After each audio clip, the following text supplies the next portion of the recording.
Hello friends, आपका स्वागत है हमारे चैनल कॉन्सेप्ट IQ में। फ्रेंड्स, मनीषू हम लोग पढ़ रहे हैं घटना चक्र ज्योग्राफी की, जिसमें हमने ऊपर के और चैप्टर कर लिए हैं। आज का हमारा चैप्टर है हिमरेखा एवं हिमनद। आइए स्टार्ट करते हैं। हिम की निचली सीमा को हिमरेखा कहते हैं। जो बर्फ़ की निचली सीमा होती है उसे क्या कहते हैं? हिमरेखा कहते हैं। अक्षांशों, उच्चावच, वर्षण की मात्रा, ढाल एवं स्थानीय स्थलाकृति में भिन्नताओं के कारण हिमालय के अलग अलग हिस्सों में हिमरेखा की स्थिति भिन्न भिन्न होती है।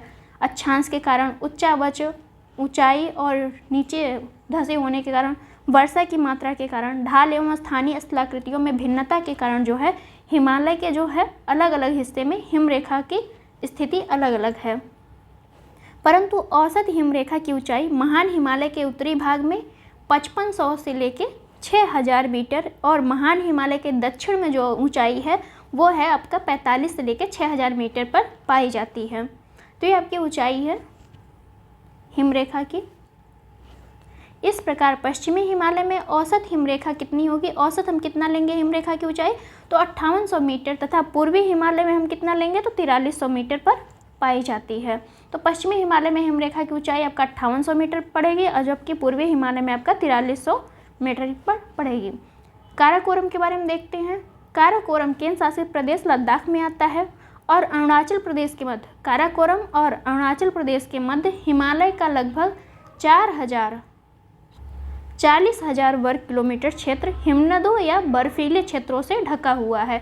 तो काराकोरम से लेकर अरुणाचल प्रदेश के मध्य जो भी हिमालय का पार्ट है उसमें जो है आपका 40,000 वर्ग किलोमीटर का क्षेत्र जो है बर्फ से ढका हुआ है। हिमालय के प्रमुख हिमनद महान हिमालय और परा हिमालय या ट्रांस हिमालय के पर्वतों में विद्यमान है। तो प्रमुख आपके हिमनद या ग्लेशियर कहाँ मिलते हैं? महान हिमालय और ट्रांस हिमालय पर्वतों के बीच में आपका मिलता है। काराकोरम, लद्दाख, जास्कर श्रेणियाँ हिमनद में पाए जाते हैं, मतलब यहाँ पे बहुत ज़्यादा ग्लेशियर है। लघु हिमालय के हिमानी छोटे होते हैं। लघु हिमालय के जो बर्फ़ होते हैं या जो हिमानी पूरा पर्वत पहाड़ होते हैं वो छोटे छोटे होते हैं, जबकि पीर पंजाल, धौलाधर श्रेणियों में बड़े हिमनदों के अवशेष पाए जाते हैं, मिलते हैं। आगे देखते हैं। पीर पंजाल का सबसे बड़ा हिमनद सोना पानी है। पीर पंजाल में अगर पूछा जाए कि पीर पंजाल का सबसे बड़ा ग्लेशियर कौन है, तो सोना पानी उसका नाम है, जो कहाँ पे स्थित है? तो लाहौल और स्पीति प्रदेश के चंद्रा घाटी में स्थित है। तो पहले बात अगर पूछा जाए आपसे क्वेश्चन कि पीर पंजाल का सबसे बड़ा हिमनद कौन है, तो सोना पानी है। ये कहाँ स्थित है? तो लाहौल और स्पीति प्रदेश के चंद्रा घाटी में स्थित है। काराकोरम और महान हिमालय में बड़े आकार के हिमनद विद्यमान है, जिनमें देखते हैं हम कौन कौन से। तो काराकोरम और महान हिमालय के बीच या ग्रेट हिमालय के बीच आपका बड़े हिमनद हैं, वो कौन कौन से हैं? तो पहला है आपका सियाचिन, कितने किलोमीटर है? तो 76.64। ये सबसे बड़ा आपका ग्लेशियर है। तो सियाचिन आपका सबसे बड़ा ग्लेशियर है, जो कहाँ पाया जाता है? तो काराकोरम और महान हिमालय के बीच में पाया जाता है। उसके बाद आपका हिस्पर है। हिस्पर बियाफो 60 किलोमीटर है। हिस्पर आपका या हिस्पार कितना है? 61 किलोमीटर। बाल्टेरो 58 है और ससाइमी आपका 17 किलोमीटर है। तो इस तरह से हम देख सकते हैं कि महत्वपूर्ण आपके जो ग्लेशियर पूछे जाते हैं, सियाचिन, हिस्पर, बियाफो, बाल्टेरो, ससाइमी, ये सभी आपके कहाँ पाए जाएंगे? लद्दाख वाले क्षेत्र में पाए जाते हैं। अगर ग्लेशियर श्रेणी पूछे कौन सी श्रेणी है, तो काराकोरम की श्रेणी मिलती है आपकी वहाँ पे। चौराबाड़ी ग्लेशियर उत्तराखंड के रुद्रप्रयाग जिले में केदारनाथ मंदिर के उत्तर में अवस्थित है। तो चौराबाड़ी अगर ग्लेशियर पूछा जाता है तो कहाँ स्थित है? ये उत्तराखंड में, और उत्तराखंड के केदारनाथ मंदिर के उत्तर में स्थित है। इस ग्लेशियर के दक्षिणी ढलान की दूरी मंदिर से लगभग 4 किलोमीटर उत्तर में है। ग्लेशियर के पिघलने के कारण ही गांधी सरोवर झील का निर्माण हुआ है। तो ये ग्लेशियर के पिघलने के कारण ही कौन से ग्लेशियर का निर्माण हुआ है? तो यहाँ पे आप देख सकते हैं गांधी सरोवर झील का निर्माण हुआ है। मिलाम हिमनद या मिलाम ग्लेशियर से देखते हैं। तो मिलान हिमनद जो है उत्तराखंड के कुमाऊं क्षेत्रों में अवस्थित है। यह एक उत्तराखंड का मुख्य हिमनद है या ग्लेशियर है। क्या नाम है उसका? मिलाम। पूछा जाता है कि मिलाम ग्लेशियर कहाँ पाया जाता है, तो उत्तराखंड के कुमाऊं क्षेत्र में पाया जाता है। इसी हिमनद से शारदा नदी या काली नदी जिसे हम कहते हैं उसका उद्गम होता है। तो इसी ग्लेशियर से, मिलाम ग्लेशियर से किस नदी का उद्गम होता है? शारदा नदी या काली नदी का उद्गम होता है। यहाँ पे हम देख लेते हैं नोट में, ग्लेशियर सियाचिन बड़ा है या ससाइमी? उत्तर प्रदेश लोक सेवा आयोग के अनुसार सियाचिन जो है बड़ा है और इलाहाबाद उच्च न्यायालय के अनुसार ससाइमी बड़ा है। तो आप जो है लोक सेवा आयोग की ही बात मानिए, सियाचिन ही आपका सबसे बड़ा ग्लेशियर है। यहाँ पे आप देख सकते हैं कि सियाचिन आपका 45 मील है और ससाइमी कितना है? 11 मील है।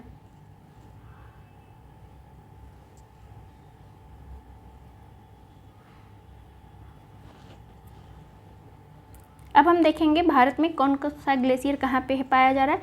तो सियाचिन आपका ये लद्दाख वाले एरिया में सियाचिन ग्लेशियर, द्रांग या द्रुम हिमानी भी आपका लद्दाख में ही पड़ेगा। बाल्टेरो ग्लेशियर ये भी लद्दाख में। बियाफो ये पीओके वाले एरिया में है, तो बियाफो भी आपके कहाँ पे है? लद्दाख वाले एरिया में। हिस्पर शायद आपका जम्मू कश्मीर में आ जाएगा। गंगोत्री, मिलाम, पिंडारी, यमुनोत्री, असतोपथ ये सारे आपके कहाँ पड़ेंगे? तो ये सारे आपके उत्तराखंड में पड़ेंगे। जेमो ग्लेशियर कहाँ पाया जाता है? तो सिक्किम में जो है आपका जेमो ग्लेशियर पाया जाता है। यहाँ पे हम देख लेते हैं एक हमारे जो ग्लेशियर के प्रमुख हैं। तो ग्लेशियर के नाम है, स्थिति है, कहाँ स्थित है और लंबाई है। तो सबसे बड़ा ग्लेशियर कौन सा है आपका? सियाचिन है, जो कहाँ पे पाया जाता है? तो काराकोरम श्रेणी में पाया जाता है। कितने मीटर इसकी लंबाई है? कितने किलोमीटर? तो 76 किलोमीटर या 76.5 किलोमीटर आपकी लंबाई पड़ेगी। सेकंड पे आपका बियाफो है, जो कहाँ पाया जाता है? ये भी काराकोरम श्रेणी पे। हिस्पर भी आपके काराकोरम श्रेणी। बाल्टेरो और चोंगोलुंगमा ये सभी आपके जो है कहाँ पाए जाते हैं? तो काराकोरम श्रेणी में ही पाए जाते हैं। यानी इन सब की अवस्थिति आपका पीओके वाले लद्दाख में पड़ेगा। रीमो ग्लेशियर आपका कश्मीर में पाया जाता है। पुनमाह ग्लेशियर ये भी कश्मीर में पाया जाता है। तो रीमो और पुनमाह आपका कहाँ पाए जाते हैं? कश्मीर में पाए जाते हैं। गंगोत्री आपका उत्तराखंड में पाया जाता है। जेमो जो है सिक्किम में पाया जाता है, या सिक्किम का एक ग्लेशियर है, या यूं कहे नेपाल में स्थित है। ससाइनी जो है आपका काराकोरम श्रेणी पे पाया जाता है। रूपल जो है कश्मीर में, और दियामेर भी कश्मीर में पाया जाने वाला ग्लेशियर है। अब हम क्वेश्चन देखेंगे। क्वेश्चन हमारा फर्स्ट जो है, हिमालय में हिमरेखा निम्न के बीच होती है। किसके किसके बीच हिमरेखा होती है? तो इसका आंसर हो जाएगा आपका 4300 से 6000 मीटर पूर्व में ये आपकी हिमरेखा होती है। यहाँ से हम एक्सप्लेनेशन देख लेते हैं। हिमरेखा की औसत ऊंचाई महान हिमालय के उत्तरी भाग में 5500 लेके 6000 मीटर और महान हिमालय के दक्षिणी भाग में 4500 से लेके 6000 मीटर तक पाई जाती है। इस प्रकार अगर हम औसत देखते हैं तो औसत हिमरेखा की ऊंचाई कितनी पड़ेगी? 5800 मीटर पर, तथा पूर्वी हिमालय में ये 4300 मीटर पर पाई जाती है। सियाचिन हिमनद कहाँ स्थित है? तो ये आपके पड़ेगा नुब्रा घाटी के उत्तर में, जो आपका लद्दाख में आएगा। तो सियाचिन ग्लेशियर हिमनद, ग्लेशियर कह लीजिए या हिमनद कह लीजिए, अक्साई चीन के पश्चिम, गिलगिट के पूर्व, लेह के उत्तर तथा नुब्रा घाटी के उत्तर में स्थित है। यह भारत के केंद्र शासित प्रदेश लद्दाख में पाया जाता है। तो आप बस इतना कर लीजिए कि सियाचिन ग्लेशियर काराकोरम श्रेणी पे लद्दाख में पाया जाता है। घाटी कोई पूछ ले तो घाटी आपकी है नुब्रा घाटी। निम्न में से कौन सा हिमनद सबसे बड़ा है? सियाचिन, चोंगमोलुंगमा, बाल्टोरो, बियाफो। तो सबसे बड़ा आपका सियाचिन ही है। कितने किलोमीटर है? तो 76.5 किलोमीटर पड़ेगा। सबसे बड़ा हिमनद कौन सा है? अभी हमने पढ़ा, तो वो हो गया सियाचिन। लेकिन ऑप्शन के अकॉर्डिंग हम देखेंगे तो कौन सा आएगा आपका? ये आएगा आपका गंगोत्री। गंगोत्री हिमनद 26 किलोमीटर है। रुंडनु हिमनद जो है 19 किलोमीटर। कंचनजंगा आपका 16 किलोमीटर। केदारनाथ हिमनद आपका 14 किलोमीटर। तो सबसे बड़ा कौन सा हुआ ऑप्शन के अकॉर्डिंग? गंगोत्री हिमालय हुआ या गंगोत्री हिमनद हुआ। जबकि अगर पूरा पूछा जाए, पूरे में सबसे बड़ा कौन है, तो आपका सियाचिन सबसे बड़ा ग्लेशियर है। क्वेश्चन नंबर 5 है, निम्न में से कौन सा विशालतम हिमनद है? ससाइनी, जेमो, गंगोत्री, सियाचिन। तो सियाचिन आपका सबसे बड़ा हिमनद है। ये 2017 PCS प्री का क्वेश्चन है।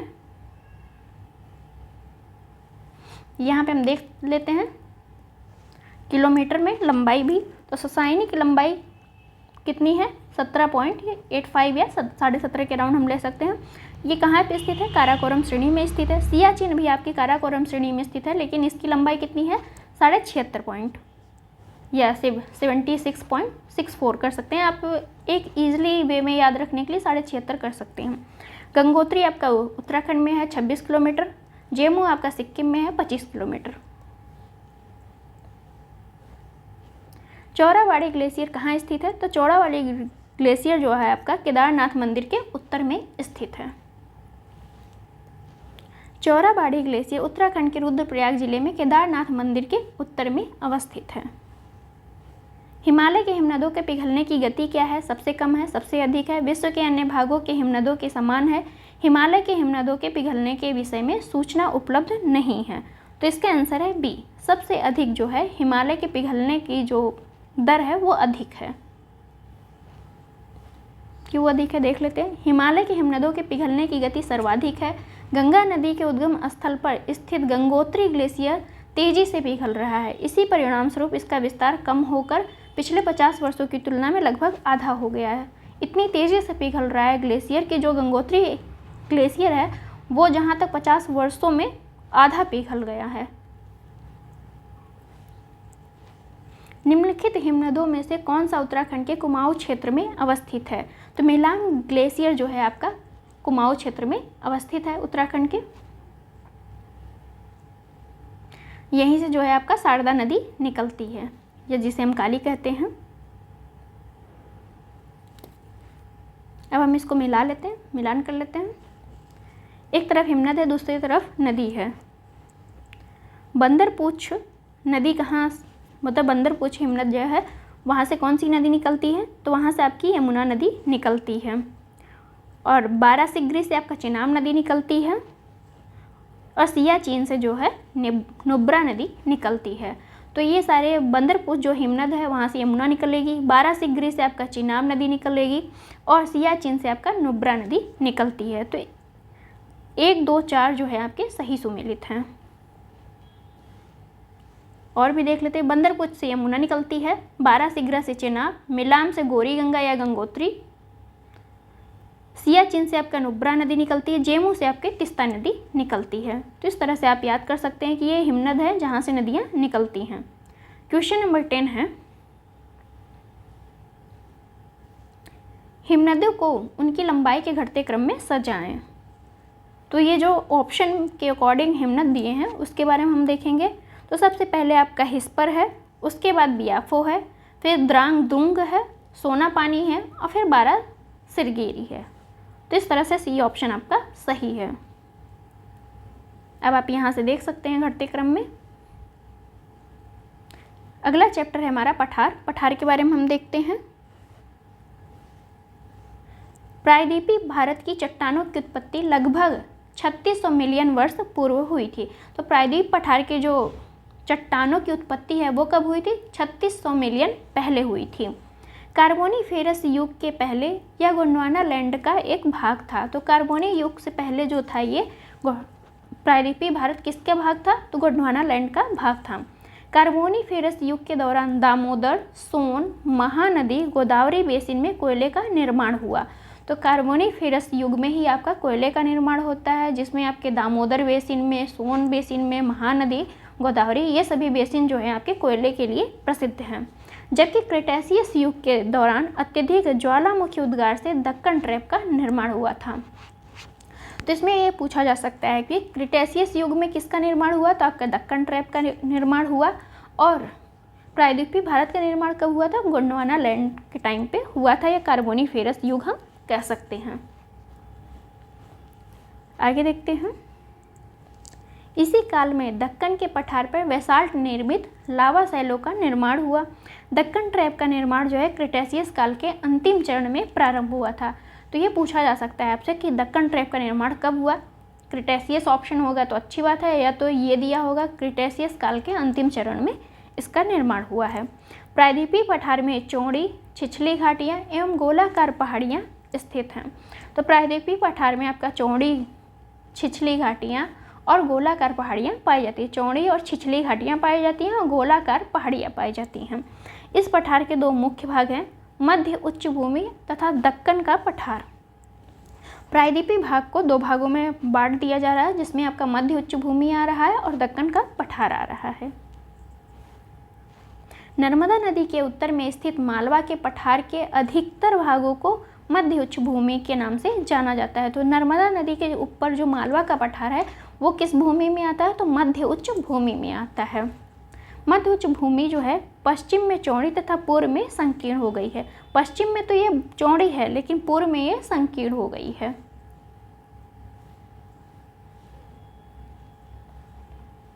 मध्य उच्च भूमि के पूर्वी विस्तार को स्थानीय रूप से बुंदेलखंड तथा बघेलखंड के नाम से जाना जाता है। तो मध्य उच्च भूमि का विस्तार कहाँ हमें पाया जा रहा है? तो यूपी का बुंदेलखंड और बघेलखंड जो एमपी और बिहार इन सब में आता है। तो ये सभी में आपका मध्य उच्च भूमि पाया जाता है। दामोदर नदी द्वारा अपवाहित छोटा नागपुर पठार मध्य उच्च भूमि का भाग है। तो दामोदर नदी जहाँ से अपवाहित होती है, बहती है, वो छोटा नागपुर का पठार है। ये भी आपका मध्य उच्च भूमि का भाग है।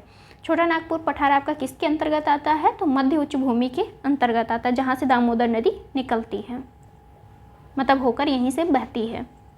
छोटा नागपुर पठार का विस्तार जो है मुख्यतः झारखंड के रांची, हजारीबाग, संथाल परगना, पलामू, धनबाद, सिंहभूमि जिलों तथा पश्चिमी बंगाल के पुरुलिया जिले में स्थित है।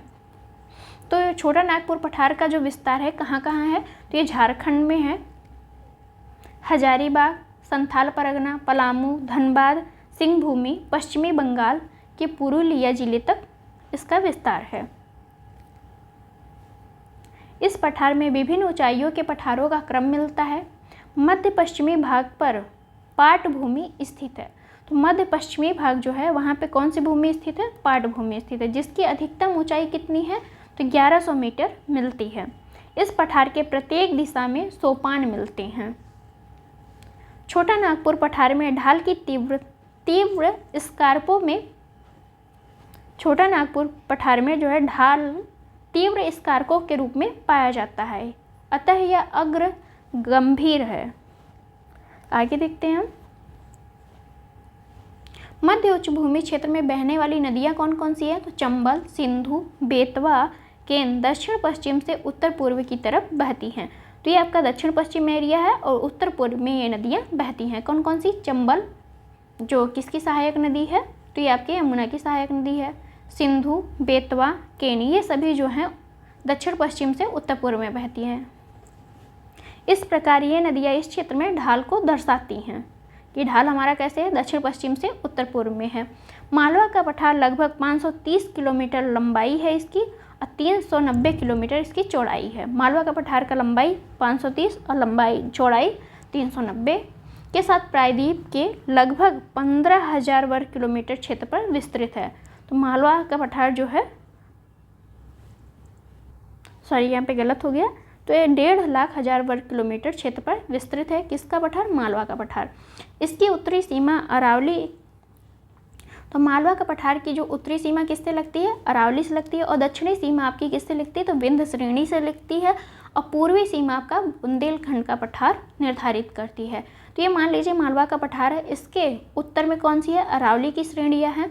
दक्षिण में कौन सी है? तो विंध्य की श्रेणियाँ हैं और पूर्व में कौन सी श्रेणी है? तो बुंदेलखंड का पठार स्थित है। यहाँ पे आप देख सकते हैं, यह लद्दाख का पठार है, ये आपका मालवा का पठार, ये छोटा नागपुर का पठार, ये मेघालय का पठार। एक लोकेशन भी आपको याद होनी चाहिए। ये आपका काठियावाड़ का पठार है, ये दंडकारण्य का क्षेत्र है इतना सा, उड़ीसा और आंध्र प्रदेश में। ये दक्कन का पठार है आपका, ये पूरा एरिया,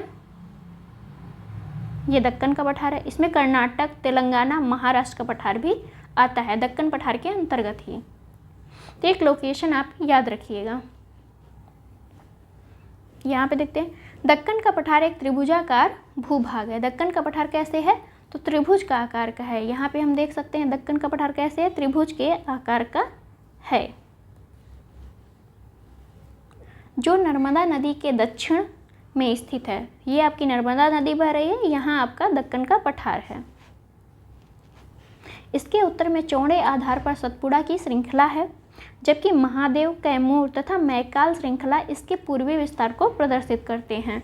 तो पूर्वी विस्तार को कौन प्रदर्शित करता है? महादेव, कैमूर और मैकाल श्रृंखला प्रदर्शित करती है। दक्कन ट्रैप में काली मृदा पाई जाती है। दक्कन ट्रैप में कौन सी मृदा पाई जाती है? तो काली मृदा पाई जाती है, जिसका निर्माण जो है बेसाल्ट लावा के अपक्षय या अपर्दन के फलस्वरूप हुआ है। तो दक्कन ट्रैप का निर्माण कहाँ किस पे हुआ है? काली मृदा से, मतलब दक्कन ट्रैप में जो है काली मृदा पाई जाती है, जिसका निर्माण किससे हुआ है? तो बेसाल्ट लावा के अपक्षय या अपर्दन के कारण हुआ है। अरावली की पहाड़ियाँ प्रायद्वीपीय पठार के उत्तर पश्चिमी किनारे पर स्थित हैं।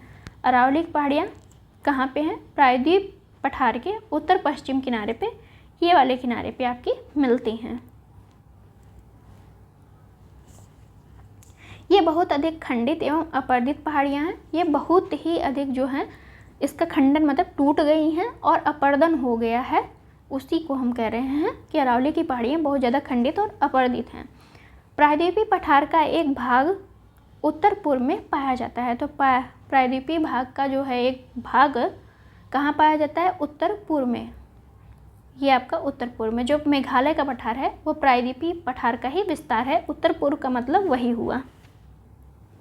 आगे देखते हैं, इसे स्थानीय रूप में उत्तर पूर्व का विस्तार किसे कह रहे हैं? तो स्थानीय रूप में हम मेघालय के पठार को ही कह रहे हैं। मेघालय के पठार, कार्बी आंगलांग का पठार और उत्तर कचार पहाड़ी के नाम से भी इसे जाना जाता है। तो प्रायद्वीपीय पठार का एक भाग जो है उत्तर पूर्व की तरफ पाया जाता है, जिसे हम क्या कहते हैं? मेघालय पठार या कार्बी आंगलांग का पठार या उत्तर कचार का पठार कहते हैं। तो ये याद रखिएगा कि आपका जो मेघालय का पठार और कार्बी आंगलांग का पठार किसके अंतर्गत आता है? तो प्रायद्वीपीय पठार का ही भाग है या विस्तार है इसका वहाँ तक। ये क्वेश्चन स्टेटमेंट वाइज पूछा गया है स्टेट पीसीएस में, देख सकते हैं आप इसको। यह भ्रंशन के कारण प्रायद्वीपीय भाग से मालदा गैप के द्वारा पृथक हो गया था। तो यही बता रहा है कि ये जो पठार था आपका मेघालय के पठार गया था प्रायद्वीपीय भारत का पठार से अलग हो गया है। क्यों अलग हो गया? क्योंकि यहाँ पे भ्रंशन हुआ था। तो यहाँ पे कौन सा गैप बना है? तो मालदा गैप के द्वारा इसका पृथक्करण हो गया है। मालदा गैप पश्चिम बंगाल में मेघालय व कार्बी आंगलांग पठार को छोटा नागपुर पठार से अलग करता है। तो मालदा गैप जो है आपका छोटा नागपुर का पठार और ये मेघालय और कार्बी आंगलांग का पठार है, इसको कौन अलग करता है? तो ये आपका मालदा गैप अलग करता है। मेघालय पठार में 3 महत्वपूर्ण पहाड़ियाँ हैं। कौन कौन सी हैं? गारो, खासी, जयंतिया। ये तीनों ही क्रम से हैं।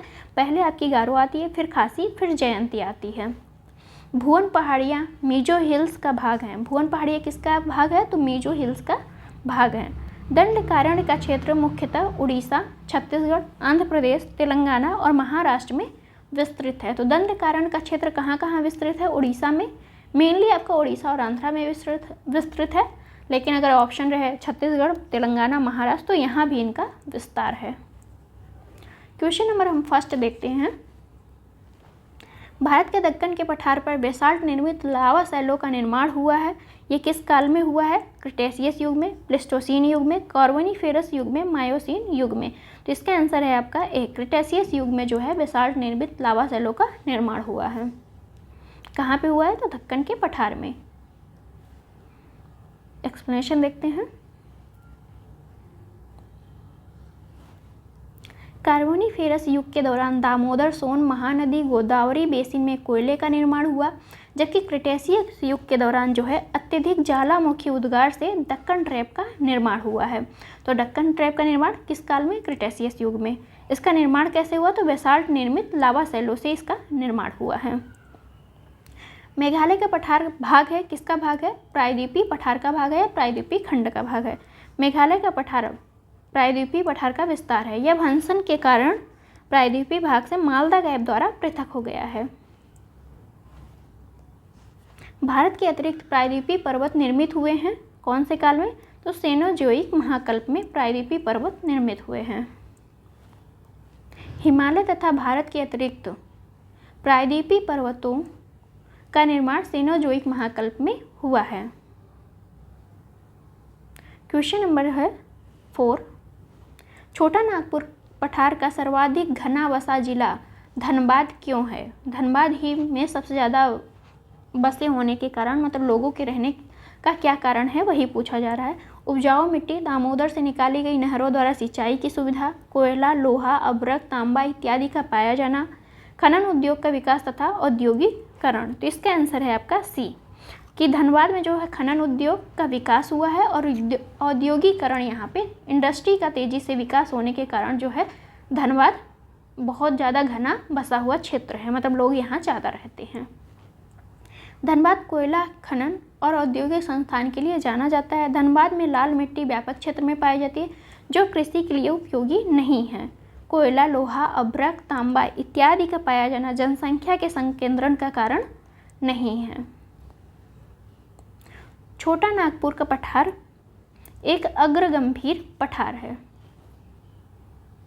यहाँ पे हम देखते हैं छोटा नागपुर का पठार विभिन्न ऊंचाइयों के पठारों का क्रम मिलता है। यहाँ पे से पश्चिमी भाग पर पाट भूमि स्थित है जिसकी अधिकतम ऊंचाई 1100 मीटर मिलती है। इस पठार के प्रत्येक दिशा में सोपान मिलते हैं। पठार में ढाल तीव्र स्कार्पों के रूप में पाए जाते हैं। यह एक अग्रगंभीर है। तो याद रखिएगा कौन सा पठार जो है आपका अग्रगंभीर है, तो ये आपका छोटा नागपुर का पठार है। यहाँ पे लोकेशन दी हुई है, लोकेशन से हमें आंसर देखना है। A B C D 4 option है, चारों के अकॉर्डिंग हमें देखना है कि कौन सा कहाँ पे पाया जाएगा, कौन सा क्षेत्र कहाँ होगा। तो ए में जो है आपका ये रिफ्ट घाटी है, यानी भ्रंश घाटी जिसे हम कहते हैं। बी आपका जो है वो छत्तीसगढ़ का मैदान है। छोटा नागपुर का पठार आपका सी वाला है। और वर्षा छाया क्षेत्र जो डी का है ये वर्षा छाया क्षेत्र है। तो इस तरह से सी ऑप्शन आपका सही है। नर्मदा और ताप्ती जो है रिफ्ट घाटी या भ्रंश घाटी में बहती है। बी में जो है आपका छत्तीसगढ़ का मैदान है। सी में आपका छोटा नागपुर का पठार है। और पश्चिमी घाट के पूर्व में आपका वृष्टि छाया क्षेत्र पड़ता है। क्वेश्चन नंबर 7 है, अरावली एवं विंध्य श्रृंखला के मध्य कौन सा पठार पाया जाता है? तो ये आपका मालवा का पठार पाया जाता है। ये आपकी अरावली है और यहाँ पे आपका विंध्य है, तो दोनों के बीच कौन सा पठार पाया जाता है? मालवा का पठार पाया जाता है। अरावली एवं विंध्य के मध्य मालवा का पठार स्थित है। इसकी उत्तरी सीमा अरावली से, दक्षिणी सीमा आपका विंध्य से और पूर्वी सीमा आपका बुंदेलखंड से लगती है। कौन सा पठार अरावली एवं विंध्य के मध्य पाया जाता है? तो ये आपके मालवा का पठार है। क्वेश्चन नंबर 9 है, दंडकारण्य क्षेत्र स्थित है। तो ये आपका कहाँ पे स्थित है? तो छत्तीसगढ़ और उड़ीसा में आता है अकॉर्डिंग टू ऑप्शन। वैसे तो आपका आंध्रा में, तेलंगाना में, महाराष्ट्र में भी स्थित है। दंडकारण्य भारत के मध्यवर्ती भाग में स्थित है। यह मुख्यतः उड़ीसा, छत्तीसगढ़, तेलंगाना, महाराष्ट्र, आंध्र प्रदेश में स्थित है। दंडकारण्य क्षेत्र किस राज्य में स्थित है? तो एक से अधिक ऑप्शन हो जाएगा, बीपीएससी का है। उड़ीसा में भी है, छत्तीसगढ़ में भी है, आंध्रा में, तेलंगाना में भी, तो सभी जो हैं स्थित है सभी में। दंडकारण्य भारत के किस भाग में स्थित है? तो ये आपके पूर्वी भाग, उड़ीसा और आंध्रा में मेनली। बिहार के निम्न हिस्सों में से कौन सा हिस्सा भूतात्विक दृष्टि से अपेक्षाकृत पुराना है? रोहतास पठार, उत्तर पश्चिमी पहाड़ियाँ, खड़गपुर पहाड़ियाँ, उत्तर गंगा मैदान। तो इसका आंसर है आपका सी, खड़गपुर पहाड़ियाँ आपकी सबसे पुरानी पहाड़ियाँ हैं। खड़गपुर पहाड़ियाँ धारवाड़ क्रम की, तो खड़गपुर पहाड़ियाँ किस क्रम में बनी है? तो धारवाड़ क्रम में बनी हैं। जबकि रोहतास का पठार आपका विंध्यन क्रम की है और उत्तर पश्चिम पहाड़ियाँ आपकी तृतीय क्रम की हैं और उत्तर गंगा मैदान आपका नवीनतम है। तो इस तरह से आप देख सकते हैं कि सबसे पुराने क्रम जो चट्टानें हैं कौन सी बनी थी, कौन सी पहाड़ी तब बनी थी? खड़गपुर की। फिर विंध्य में आपकी रोहतास का पठार है और उत्तर पश्चिम पहाड़ियाँ हमारा तृतीय क्रम में बनी हैं और उत्तर गंगा मध्य मैदान सबसे नवीनतम श्रेणी है, यह मैदान है। निम्न में से कौन सा हिमालय पठार का अंश नहीं है? मेघालय पठार का अंश नहीं है। भुवन पहाड़ियाँ, गारो पहाड़ियाँ, खासी पहाड़ियाँ, जयंतिया पहाड़ियाँ। तो ये आपका ए ऑप्शन सही है। मेघालय पठार का भाग कौन है आपका? गारो, खासी, जयंतिया। तीनों ही ऑप्शन मतलब आप देख सकते हैं, गारो, खासी, जयंतिया। फर्स्ट पे आपका गारो आता है, फिर सेकंड पे खासी आती है, थर्ड पे आपकी जयंतिया आती है। ये मेघालय पठार का भाग है।